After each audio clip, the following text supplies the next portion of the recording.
Now a question. What have Herbert Hoover, Art Linkletter, Jack London, and Richard Nixon all had in common? Well, they've all been members of the exclusive all-male Bohemian Club in California, where every year at this time, the elite from around the country get together for 2.5 weeks of fun and games. Steve Shepard has this special assignment report. More than 2,000 members of San Francisco's exclusive and all-male Bohemian Club have once again descended on Northern California. These men will spend most of the month of July encamped on some 2,700 acres of pristine and privately owned redwood forest. Forest very much like this. The place is called Bohemian Grove, and it's located just 80 miles north of San Francisco. The Grove is the Bohemian Club's summer retreat, and its facilities are hidden beneath lush forest canopy extending south from the banks of Sonoma County's Russian River. For more than a century, the camp has been a place where club members and guests from all across America gather to relax. The retreat is divided into dozens of small camps, the most prominent of which is called Mandalay. Among its members are businessmen like Leonard Firestone and Edgar Kaiser, and political figures like Gerald Ford, Henry Kissinger, William French Smith, and George Shultz. President Reagan, Vice President Bush, and Defense Secretary Weinberger are members of other camps. Richard Nixon is a Bohemian, and so are high-ranking executives of such companies as Eastern Airlines, Standard Oil of Indiana, and Bank of America. For the most part, the men of Bohemian Grove are over 50, highly successful, and, according to many employees, politically conservative. Well, each year, many of them seem to have a stunt or try to come up with a stunt. Last year, in 1980, the popular button was Free the Fortune 500.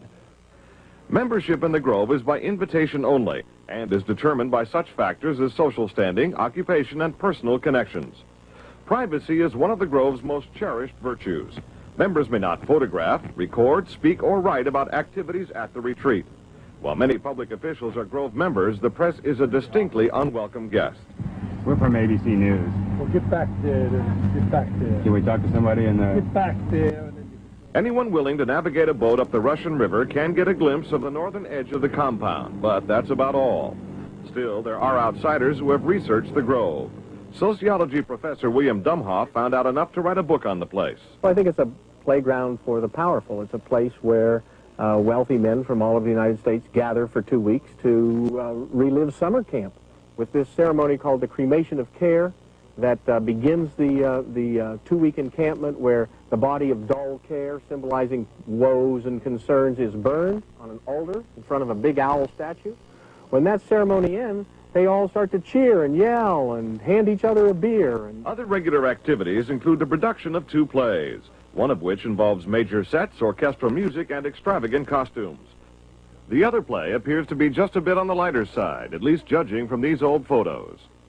Members also spend time swimming, hiking, relaxing in the sun, and doing a bit of drinking from the Grove's own privately labeled spirits. Like a boys' camp, the Grove has a symbol, in this case a somewhat fierce-looking owl. It also has a patron saint, St. John of Nepomuk, a legitimate 13th century Bohemian canonized for his sense of honor. What the Grove does not have is any women, not even as employees. Despite its camp-like atmosphere, the Grove does host some serious business. To the degree that there's anything important happens at the Bohemian Grove, it's political. The important speeches that have been made at the Bohemian Grove have been made, for instance, and the best example, by Richard Nixon. Eisenhower gave a speech there. It was the first time the West Coast establishment really saw him close up. Discussions at the Grove in the 1930s helped lead to the development of nuclear power and the atomic bomb. It was at the Grove in 1967 that Richard Nixon and Ronald Reagan hashed out differences over their presidential ambitions. Each year, guests like Henry Kissinger or Zbigniew Brzezinski address members on their areas of expertise. Presidential counselor Edwin Meese will be among this year's speakers. And each year, other guests come to the Grove simply to enjoy themselves. This year, CIA Director William Casey is a scheduled guest of John McCone, former CIA Director. Baseball Commissioner Bowie Kuhn has been invited as a guest of baseball owner Peter O'Malley. Despite the presence of so many notables, the Grove is not without its small headaches. Anti-nuclear demonstrators gathered near the entrance to the retreat this year to wave signs and chant slogans. The Grove is also facing a suit from the state of California because it refuses to hire women. Still, the Bohemian Grove seems in no danger of passing. Herbert Hoover called it the world's greatest men's party, and there is a list of powerful people waiting to get in on it. Steve Shepard, ABC News, San Francisco.